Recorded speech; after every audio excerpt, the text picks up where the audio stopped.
I mean, it would be nice to save money and have a leaner government, but Right. these kids show up and they're trying to get into agencies. It's very disorienting because there was no planning in the sense of there's no, disclosure agreements. Nobody knows what they're getting. They're getting taxpayers' information. And a lot of it probably is illegal. And, it's just an insane situation. And Elon Musk, there's a piece about him in the book. Oh, yeah. We are going to embark on one of the most spectacular shifts taking place right in front of our eyes. So strap in and get ready. You may recall a period when Elon Musk was all about electric cars, and Joe Rogan was all about those horrible bug challenges on Fear Factor. Well, now purportedly, they're the faces of conservatism. Why? Because they had the guts to call out woke culture. Indeed, we have come to the point where two media and commentary giants, Maureen Dowd and Bill Maher, are addressing how the borders between the political left and right have grown increasingly porous. The liberal icon Maher has been open about his unhappiness with the left's infatuation with identity politics for decades. On the contrary, he supports a return to more classic liberal ideals, such as free expression, open discussion, individual rights, and the like. What does it indicate, however, when the left-wingers who were once praised are suddenly being booed off the stage?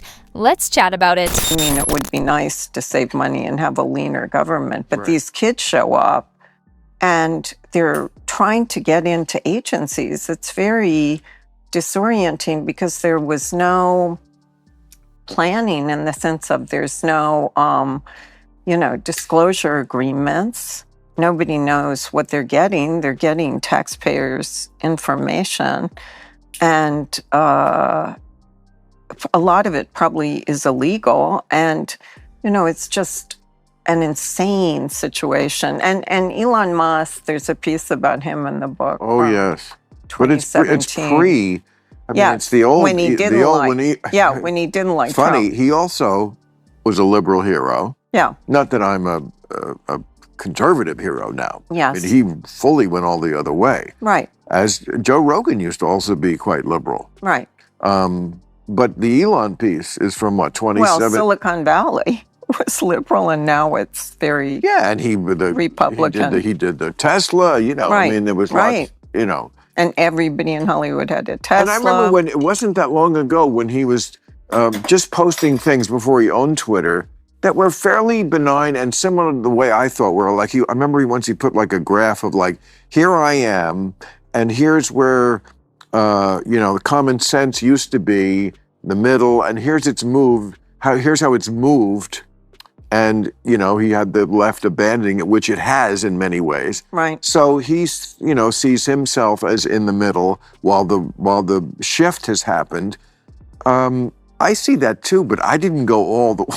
Yeah, I he's gone very far. So let's break this down. Because what's going on here isn't simply political gossip, it's a significant mood shift.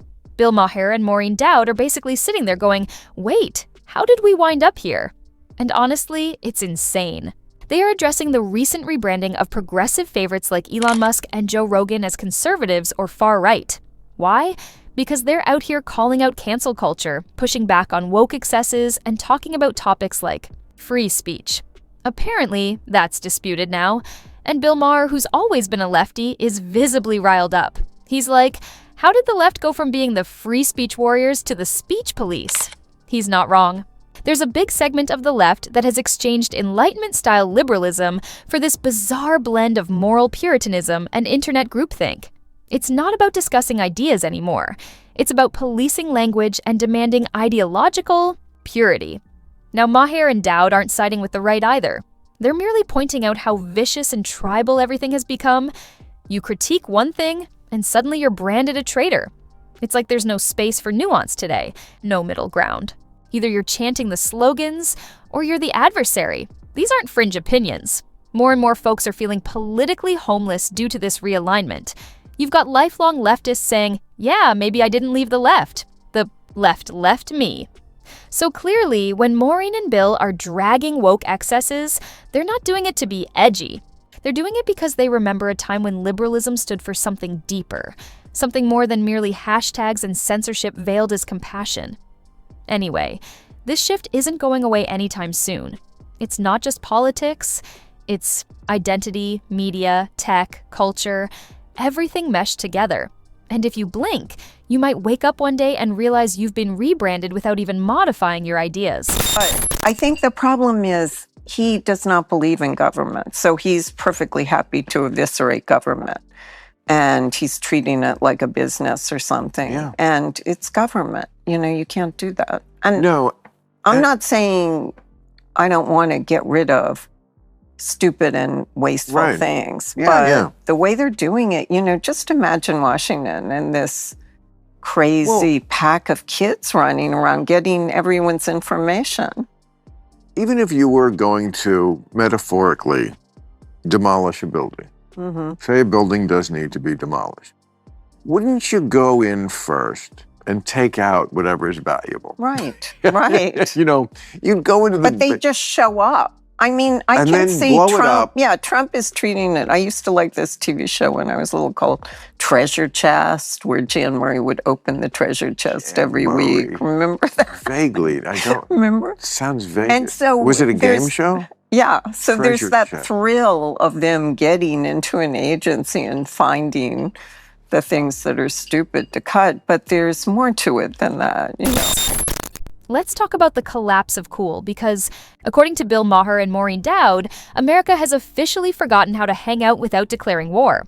At this point in the dialogue, they're not ranting about politics per se, they're bemoaning the atmosphere. They're talking about how social venues, especially in DC, used to be these rare spots where Republicans and Democrats could be in the same room, have a drink, and maybe even laugh at the same joke. Now, not a chance.